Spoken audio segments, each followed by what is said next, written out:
అందరికీ నమస్కారం. మాఘ పూర్ణిమ విశిష్టత. మాఘమాసం స్నానాలకు ప్రసిద్ధి అని చెప్పుకున్నాం.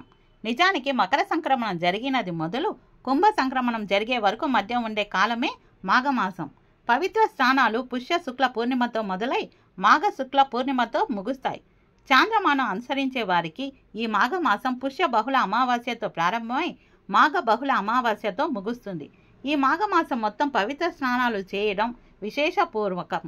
కానీ ఈ యాంత్రిక జీవనంలో ఇది సాధ్యం కాని పని తెలిసే కనీసం మాఘ పూర్ణిమ నాడైనా నదీ స్నానం కానీ సముద్ర స్నానం కానీ చేస్తే మాఘమాసం మొత్తం పవిత్ర స్నానాలు చేసిన ఫలితం లభిస్తుందని పెద్దలు అంటారు.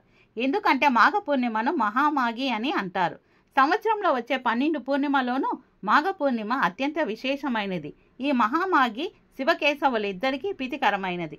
అందుకే ఈ మాఘ పూర్ణిమ నాడు తప్పకుండా సముద్ర స్నానం చేసి తీరాలి. శివకేశవులిద్దరిని ఆరాధించి తరించాలి.